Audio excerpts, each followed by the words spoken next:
We did it! We finally did it!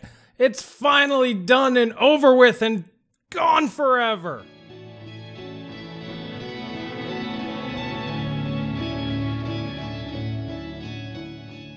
Hey guys, Chris here with the Good Old Gamer. May the 4th be with you. And on this special day, the Force was strong with us, and Nvidia has finally had to repeal their GPP program. Over here on videocards.com, May the 4th, of course, we have a press release from Nvidia, and let's go through this here real quick. Now, the first couple of paragraphs are basically just rumors of conjecture and mistruths going on about their intent, and basically they're trying to save face. This is like a compliment sandwich. You have defend Nvidia, the truth of it's right in here, and then we have more defend Nvidias. GPP had a simple goal, ensuring that gamers knew what they were buying and make a clear choice. Like people couldn't figure it out before. Nvidia creates cutting-edge technologies, and we've dedicated our lives to it. We do our work at crazy intense levels, investing billions into the future, blah blah blah. That's just corporate speak there. We do this because we know gamers love it and appreciate it. Gamers want the best GPU tech. Well, yeah, they do. So it'd be really interesting to see if you're actually going to give it to gamers with Volta. We'll have to wait and see on that one. GPP was about making sure gamers who want Nvidia tech got Nvidia tech. Once again, it's not like it was that hard to figure out. Giant Nvidia logo or a giant AMD logo was on every single box from every single manufacturer. With GPP, we asked our partners to brand their products in a way that would be crystal clear. Once again, every single box has a giant Nvidia or AMD logo onto it. So the GPU brand should be clearly transparent. Once again, giant logos on the box make it very simple. And I found this part very telling. Most of our partners agreed they own their brands, and GPP didn't change that. Oh, so most of them agreed, but clearly not all of them. So they did not agree that they still own their brands, and GPP obviously changed that. So obviously we're not going to know who these companies are, but not everybody agreed with GPP, even if they did sign on. Now remember, this is directly from Nvidia, and this is worded by their lawyers and their people. So this very clearly says that there are companies out there that seriously had a problem with GPP. Otherwise, they would have just said, our partners agreed, or all of our partners, or whatever. They would not have said most partners agreed. They decide how they want to convey their product and promise to gamers. Okay, whatever. Still today, we're pulling the plug on the GPP to avoid any distraction from the super exciting work that we're doing to bring amazing advancements to PC gaming. Okay, so really the biggest thing there is not everybody agreed with GPP, and they decided that they didn't want to deal with it, is essentially what's going on. So they're pulling GPP. I want to go ahead and thank everybody who kept a spotlight on this particular subject, and I really want to thank Kyle Bennett over at Hard OCP for bringing this to light and shining it on this particular program. Otherwise, we would have just seen these new brands like Ares just pop out of the ground, and we probably would have had no idea why that was happening. And this would have went unchecked, and competition in the market would have been stifled because of it. Now, as a consumer, this isn't really going to affect you or I all that much. But what this does is it allows vendors like Asus or Gigabyte or whatever to actually market their products the way that they want to. They're not being coerced into doing something that Nvidia wants them to do.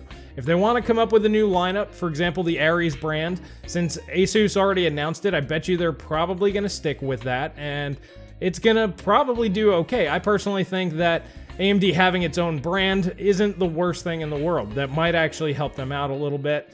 But the big thing is Asus has the choice now whether they want to continue with that or if they would like to roll AMD back into the ROG family. Which, oddly enough, it never made sense to me that they kept ROG on the AMD motherboards, but you couldn't get ROG AMD video cards anymore. That just didn't make sense. It doesn't help with continuity. Even though that, you know, Ares might be cool if they actually changed anything. It looks like it's the same thing. But if somebody wants to do an all ROG build, it simply doesn't make sense for them to not be able to do that for just branding's sake. Now, the people that pay attention to videos like this, you guys already knew most of this stuff. You guys know what you're buying when you go to the store. You know what an AMD logo is, and you know what an Nvidia logo is. You know, green's Nvidia, red's AMD. It can't really get any more clear cut than that. I mean, you don't see people running red lights going, shit, I thought it was green. I couldn't tell the difference.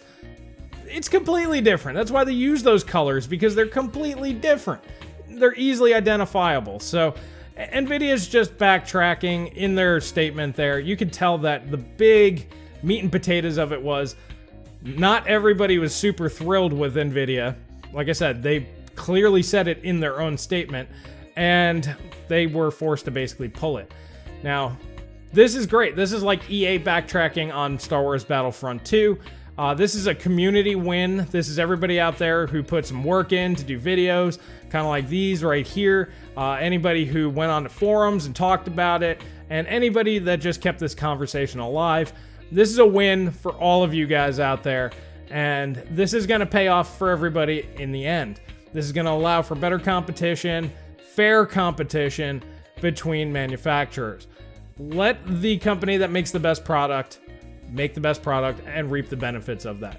Plain and simple. If you have the best product, you should not be handicapped because somebody out there's got some sort of contract saying that, you know, your product can't be used in a certain very popular lineup. That's not right. I'm glad it's gone. It's done. Now, don't get me wrong, we're going to see more shenanigans from Intel, AMD, or Nvidia here in the future. It's going to happen. But it's really nice to see that if the community keeps an eye on things, really pushes hard on certain subjects. Like I said, Battlefront 2 happened, and now we have this. So both the tech side and the software side, neither of them are immune. So these guys need to realize that we pay attention now, and hopefully, for the most part, we just get better products. Like I said, Nvidia keeps priding themselves on delivering the best possible products to gamers. Like I said, you know, then where's Volta? Now, granted, we don't know if, you know, Turing's going to have tensor cores or any of those features. We're just running off of rumors right now, but it doesn't seem like we're getting the best possible GPU you can make Nvidia. Well, I just wanted to bring this to your guys' attention. This is a big win for the community. Hope you guys all have a great weekend. If you like this video, please hit that like button. Please subscribe. Please share with friends. Get the word out there. Anybody who was pissed off about GPP, you don't have to worry about it anymore. We won. And if you guys need any gaming gear, go ahead and click the affiliate links in the description below. That's for Elric over at Tech of Tomorrow. That'll really help him out. I appreciate it. Everybody who's been doing that, thank you for the support. And I will catch you guys in the next video.